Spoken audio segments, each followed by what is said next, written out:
요즘 자산을 이렇게 불리는 방법으로 부동산 경매에 관심 갖는 분들 참 많으시죠.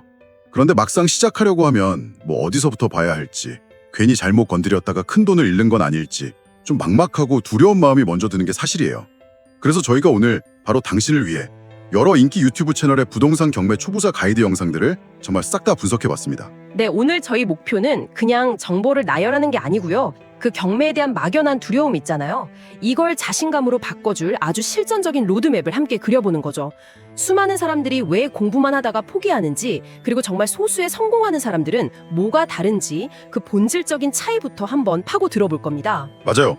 사실 저도 자료들 보면서 가장 놀랐던 게 바로 그거였어요. 대부분의 초보자들이 실패하는 이유가 뭐 지식이 부족해서가 아니더라고요. 오히려 과도한 공부랑 막연한 두려움 때문이라는 거예요.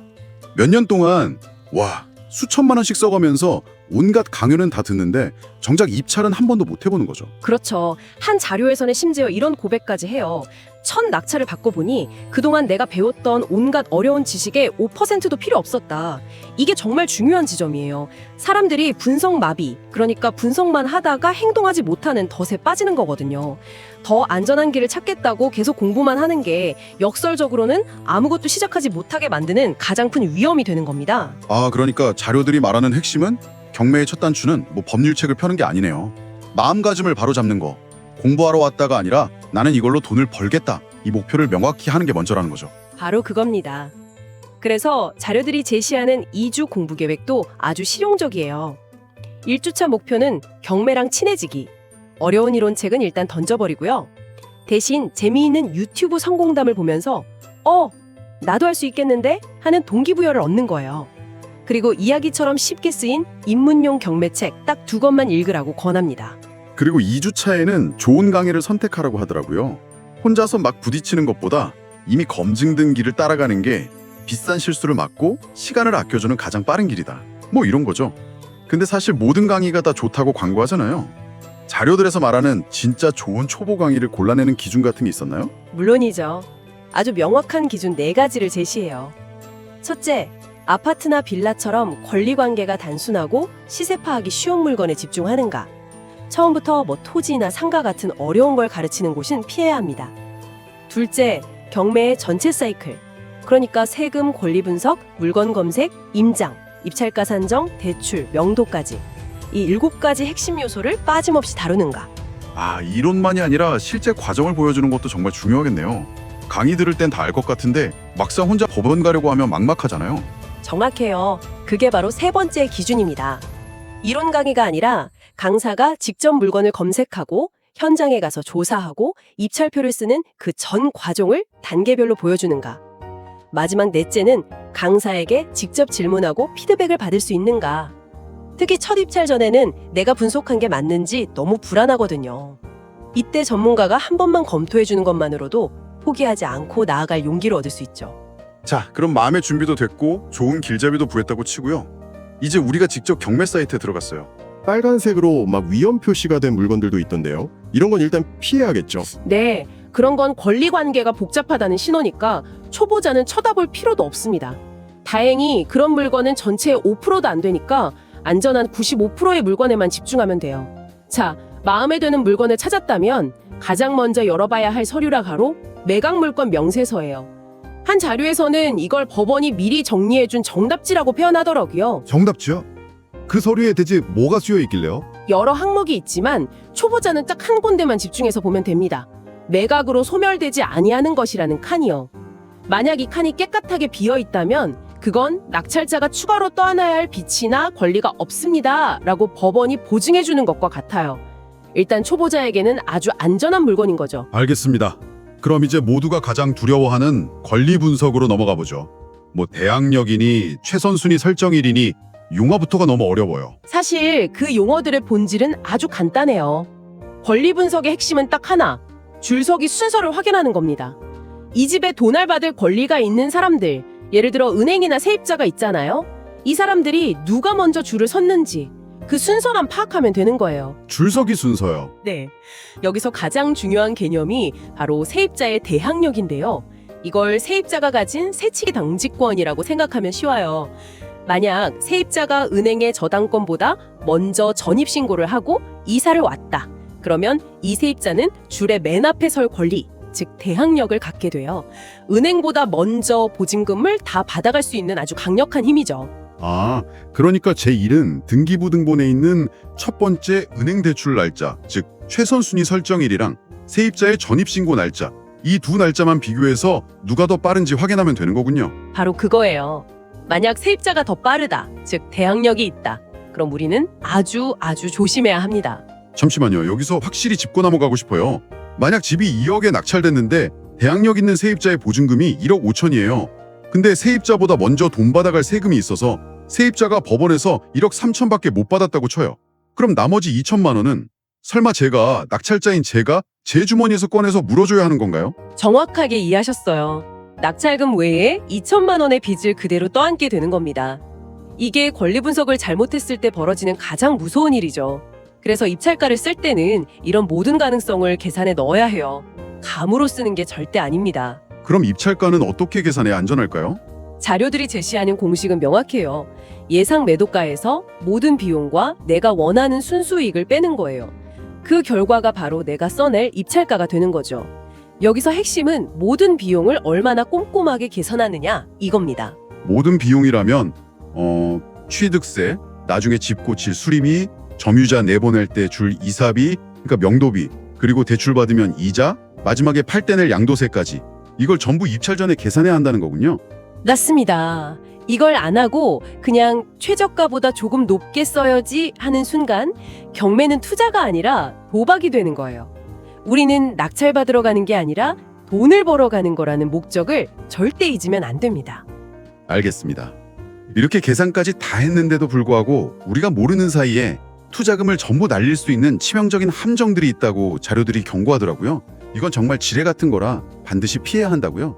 네, 그 중에서도 가장 위험한 함정 3가지를 짚어드릴게요. 첫 번째는 배당 요구 종기일의 함정이에요. 아까 그 대항력 있는 세입자가 법원이 정해준 저 돈 받을 거 있어요 라고 신고하는 마감일, 즉 배당 요구 종기일을 놓쳐버리는 경우가 있어요. 마감일을 놓치면 어떻게 되는데요? 법원 경매 절차에서는 단 한 푼도 못 받게 돼요. 그런데 대항력이라는 막강한 힘은 그대로 살아있거든요. 그럼 어떻게 될까요? 그 보증금 전액을 고스란히 낙찰자가 물어줘야 하는 최악의 상황이 발생하는 거죠. 1억의 집을 샀는데 1억짜리 빚이 따라오는 거예요. 날짜 확인은 정말 편집증에 가까울 정도로 해야 합니다. 두 번째는 임금 채권의 함정입니다. 등기부등본을 봤는데 근로복지공단에 압류가 찍혀 있다. 이건 아주 강력한 위험 신호예요. 보통 회사 주인이 직원들 월급을 못 줘서 생긴 채권인데 이 밀린 월급, 즉 임금 채권은 법적으로 황제 대접을 받아요. 대항력이 있는 세입자보다도 먼저 돈을 받아갈 수 있습니다. 잠깐만요. 그럼 제가 세입자가 보증금을 다 받아갈 거라고 철석같이 믿고 입찰가를 썼는데 갑자기 근로복지공단이 나타나서 낙찰금의 상당액을 먼저 싹 가져가 버릴 수 있다는 거네요. 그럼 세입자가 받을 돈이 부족해지고 그 부족분은 대항력이 있으니 또 제가. 맞아요. 그래서 자료들의 조언은 아주 단호해요. 근로복지공단 압류가 있는데 대항력 있는 임차인까지 있다. 그냥 뒤도 돌아보지 말고 그 물건은 쳐다보지도 마라. 정말 무섭네요. 마지막 함정은 뭔가요? 마지막은 좀 어이없지만 실제로 너무 자주 일어나서 더 무서운 입찰가 오타의 함정이에요. 최저가가 1억 6천만 원인 빌라에 입찰하는데 긴장한 나머지 입찰표에 0을 하나 더 써서 16억이라고 적는 거예요. 16억이요? 아니 잠깐만요. 그런 실수를 하면 그냥 죄송합니다. 실수했어요 하고 물을 수 없는 건가요? 그 오타 하나 때문에 1,600만 원짜리 보증금을 그냥 날린다고요? 제 첫 차보다 비싼데? 그 돈 그냥 사라지는 건가요? 네, 그냥 사라지는 겁니다. 법원은 인정사정 봐주지 않아요. 낙찰을 포기하는 순간 보증금은 몰수돼요. 그래서 입찰표에 금액을 다 쓴 다음에는 금액가 빈칸에 X 표시를 해서 더 이상 숫자를 추가할 수 없게 막아버리라는 팁까지 있더라고요. 정말 아찔한 실수죠. 와, 진짜 이 3가지 함정은 모르면 당한다는 말이 딱 맞네요. 자, 그럼 이런 지뢰밭 같은 함정들을 피하는, 그러니까 수비는 이제 알겠어요. 근데 경매는 결국 이겨야 하는 게임이잖아요. 어떻게 하면 좀 더 영리하게 공격해서 좋은 물건을 합리적인 가격에 낙찰받을 수 있을까요? 여기서 바로 오늘의 핵심 주제, 군중 심리를 역이용하라는 원칙이 등장합니다. 자료들은 한 목소리로 말해요. 모두가 좋다고 달려드는 신축 아파트, 역세권 아파트만 쳐다보고 있으면 절대 싸게 살 수 없다고요. 그건 경매가 아니라 그냥 공개적인 비싸게 사기 경쟁일 뿐입니다. 그럼 어디를 봐야 하는데요? 예를 들어 경매 사이트에는 각 물건의 조회수가 표시돼요. 조회수가 낮다는 건 그만큼 사람들의 관심이 적다는 거고 경쟁이 덜 치열하다는 뜻이죠. 이런 물건 중에 숨은 진주가 있을 수 있다는 거예요. 아, 또 한 가지 흥미로운 전략이 있더라고요. 보통은 가격이 충분히 떨어지는 3차 유찰 때까지 기다리라고 생각하는데 진짜 고수들은 오히려 2차 유찰 때 기회를 엿본다는 거예요. 맞아요. 그게 바로 심리전이죠.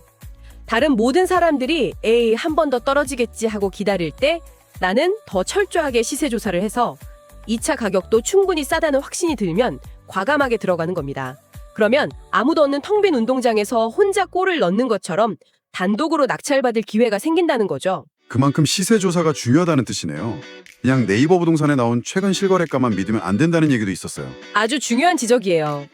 자료에 나온 실제 사례인데 어떤 아파트의 최근 실거래가가 3억 9천이었어요. 경매에 나온 건 저층이었는데 낙찰자는 그 아파트가 10층이었다는 사실은 확인 안 하고 덜컥 3억 7,600만 원에 낙찰받았어요.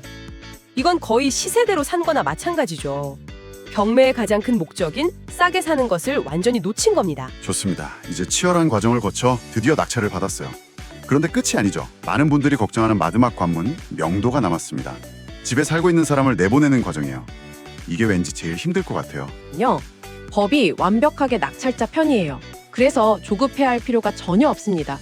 우리의 가장 강력한 무기는 잔금을 내자마자 신청할 수 있는 인도 명령이에요. 법원을 통해 이 집에서 나가세요라는 공식 명령을 받는 건데 점유자 입장에서는 엄청난 심리적, 법적 압박이 되죠. 그래도 사람 사는 일인데 무조건 법으로만 밀어붙이는 게 능사는 아닐 것 같아요. 감정 싸움으로 번지면 더 피곤해지잖아요. 맞아요. 그래서 자료들도 싸우기보다 협상이 훨씬 중요하고 현명하다고 강조해요. 실제로 강제 집행까지 가는 경우는 10%도 안 돼요. 대부분 그 전에 적절한 이사비를 주는 조건으로 합의가 이루어지죠. 생각해보세요. 강제 집행을 해도 어차피 200~300만 원의 비용이 드는데 그 범위 내에서 이사비를 제시하면 점유자가 집을 훼손하거나 하는 감정적인 대응을 막고 훨씬 원만하게 끝낼 수 있어요. 이사비가 그냥 주는 돈이 아니라 시간과 감정 소모를 막는 일종의 비용이었군요. 그렇죠. 단 여기서 중요한 팁은 이사비는 절대 미리 주면 안 된다는 겁니다. 짐을 다 빼고 각종 공과금 정산까지 완벽하게 끝난 걸 확인한 후에 마지막에 지급해야 뒤탈이 없다고 합니다. 네. 오늘 우리는 경매에 대한 막연한 두려움에서 시작해서 공부보다 용기가 중요하다는 마음가짐, 물건을 분석하고 입찰가를 계산하는 기술, 그리고 낙찰 후 명도 과정까지 경매의 전 과정을 함께 여행해봤네요. 마지막으로 초보자들이 절대 잊지 말아야 할 3가지만 다시 강조하고 싶어요. 첫째, 대항력 있는 임차인의 권리 분석은 완벽하게 마스터할 것. 둘째, 취득세부터 양도세까지 모든 비용은 입찰 전에 반드시 계산하는 습관을 들일 것.